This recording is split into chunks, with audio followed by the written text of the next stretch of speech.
Hello നമസ്കാരം, welcome to Mollywood talks. ഈ IFFKയിൽ ഏറ്റവും കൂടുതൽ പ്രേക്ഷകർ ഒരുപക്ഷെ കാത്തിരുന്നിട്ടുള്ള മലയാള സിനിമയാണ് കൃഷാന്ത് സംവിധാനം ചെയ്തിട്ടുള്ള സംഘർഷഘടന അഥവാ ആർട്ട് ഓഫ് വാർഫെയർ. ഈ സിനിമയ്ക്ക് ഉണ്ടാവാൻ സാധ്യതയുള്ള തിരക്ക് മുൻകൂട്ടി തോന്നിയതുകൊണ്ട് 3 മണിക്കൂർ മുമ്പേ പോയി ക്യൂ നിന്നിട്ടാണ് ഈ സിനിമ കാണാൻ സാധിച്ചിട്ടുള്ളത്. എന്തായാലും ആ ക്യൂ നിന്ന സമയം വേർത്ത് ആയിരുന്നു എന്ന് ഫീൽ ചെയ്യിച്ചൊരു എക്സ്പീരിയൻസ് ആണ് സംഘർഷഘടന തന്നത്. സിനിമയെ പറ്റി നമുക്ക് സംസാരിക്കാം. അതിനു മുമ്പ് നിങ്ങൾ എന്റെ ചാനൽ ഇതുവരെ സബ്സ്ക്രൈബ് ചെയ്യാത്ത ഒരാളാണെങ്കിൽ ഇപ്പൊ തന്നെ സബ്സ്ക്രൈബ് ചെയ്യുക. ബെല്ലൈക്കണും കൂടെ എനേബിൾ ചെയ്യുകയാണെങ്കിൽ എന്റെ ഏറ്റവും പുതിയ വീഡിയോസ് എത്രയും പെട്ടെന്ന് നിങ്ങൾക്ക് കാണാൻ സാധിക്കുന്നതായിരിക്കും. സംഘർഷഘടനയിലേക്ക് വരികയാണെങ്കിൽ ഒരു ഗാങ്സ്റ്റർ അല്ലെങ്കിൽ ഒരു പേ ഓഫ് ബേസ് ചെയ്തിട്ടുള്ള ഒരു സ്റ്റോറി തന്നെയാണ് ഈ സിനിമയ്ക്കുള്ളത്. പതിവ് ഗാങ്സ്റ്റർ ഡ്രാമകളിൽ വരുന്ന ഒരു സ്റ്റോറി ലൈനിന്റെ ഒരു എക്സ്റ്റെൻഡഡ് വേർഷൻ എന്നൊക്കെ പറയാവുന്ന രീതിയിലുള്ള ഒരു കഥാവിവരണം. എന്നാൽ ആ കഥയിലേക്ക് അവർ ഇൻക്ലൂഡ് ചെയ്തിട്ടുള്ള അല്ലെങ്കിൽ ആ പ്രസന്റേഷനിൽ ഇൻക്ലൂഡ് ചെയ്ത കൃഷാന്ത് എലമെന്റ്സ് വളരെയധികം ഗംഭീരമായിട്ടാണ് ഫീൽ ചെയ്തിട്ടുള്ളത്. ഈ സിനിമ പ്രസന്റ് ചെയ്യുന്ന രീതിയിലാണ് പുതുമ എന്നുള്ളത്. ആ കഥാപാത്രങ്ങളുടെ അവരുടെ ഇമോഷൻസ് ഒപ്പിയെടുക്കുന്ന രീതിയിൽ, കഥയിലെ സാഹചര്യങ്ങളെ വളരെ സീരിയസ് ആയിട്ടുള്ള മൊമെന്റ്സിൽ പോലും കൊണ്ടുവരുന്ന ഫണ്ണി ആയിട്ടുള്ള എലമെന്റ്സ് അവർ പ്ലേസ് ചെയ്ത രീതിയിൽ, അതിൽ ഇൻക്ലൂഡ് ചെയ്തിട്ടുള്ള റെഫറൻസുകളുടെ അല്ലെങ്കിൽ അത് എൻജോയിപ്പിക്കുന്ന രീതിയുടെ ഒക്കെ ഒരു ഇമ്പാക്ട് എന്ന് പറഞ്ഞിട്ടുള്ള കാര്യങ്ങളൊക്കെ വളരെയധികം ഗംഭീരമായിരുന്നു.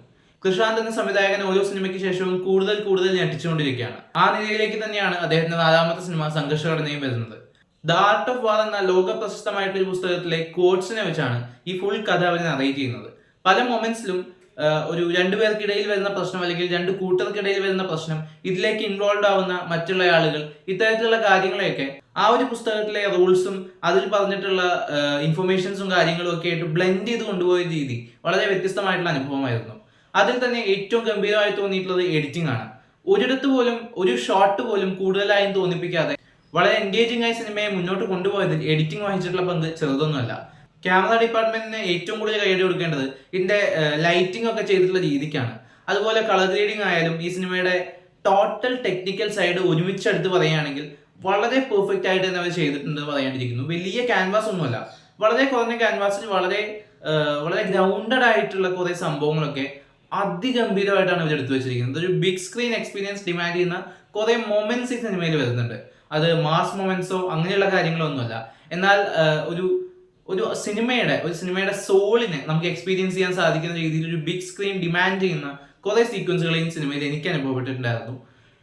അഭിനേതാക്കളുടെ പ്രകടനത്തിലേക്ക് വരുമ്പോൾ എല്ലാ കഥാപാത്രങ്ങളെയും പ്രസന്റ് ചെയ്ത രീതി പോലും തിരക്കഥയിലും മേക്കിങ്ങിലും ഗംഭീരമായിട്ടുണ്ടായിരുന്നു. എല്ലാ അഭിനേതാക്കളും അത് വളരെ നന്നായിട്ട് ചെയ്തിട്ടുണ്ട്. വിഷ്ണു ഗസ്തി ആയാലും ഇതിലെ മറ്റൊരു ഗാങ്സ്റ്റർ കഥാപാത്രമായി എത്തിയിട്ടുള്ള ആക്ടർ, പുള്ളിയുടെ പേര് എനിക്കറിയില്ല, ആള് ഭയങ്കര ഗംഭീരമായിട്ട് ചെയ്തിട്ടുണ്ട്. നമുക്ക് ആ കഥാപാത്രത്തിന്റെ ഭാഗത്ത് നിൽക്കാനും നിൽക്കാതിരിക്കാനും ഒക്കെ തോന്നുന്ന മൊമെന്റ്സ് ഒക്കെ ഏറ്റവും നല്ല രീതിയിൽ ആൾക്ക് ഇമോട്ട് ചെയ്യാൻ സാധിച്ചിട്ടുണ്ട്. പിന്നെ ശ്രീൻ ഷാൻ എന്ന് പറഞ്ഞിട്ടുള്ള ഒരു ആക്ടർ, അങ്ങനെ തന്നെയാണോ സ്പെല്ല് ചെയ്യാൻ അറിയില്ല, പുള്ളിയുടെ പെർഫോമൻസ്, ആളുള്ള സീക്വൻസുകളൊക്കെ വളരെ നന്നായിട്ടുണ്ടായിരുന്നു.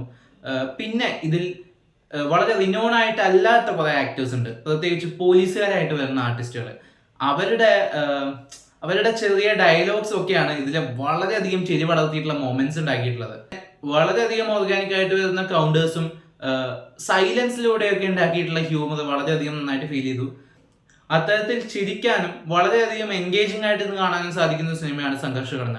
IFFKയിലെ ഷോകൾക്ക് അപ്പുറത്തേക്ക് ഇത് കൂടുതൽ സിനിമാ പ്രേമികളിലേക്ക് എത്തുമ്പോൾ അവരിത് എങ്ങനെയായിരിക്കും ആഘോഷിക്കാൻ പോകുന്നത് എന്ന് അറിയാൻ എനിക്ക് വളരെയധികം കൗതുകമുണ്ട്.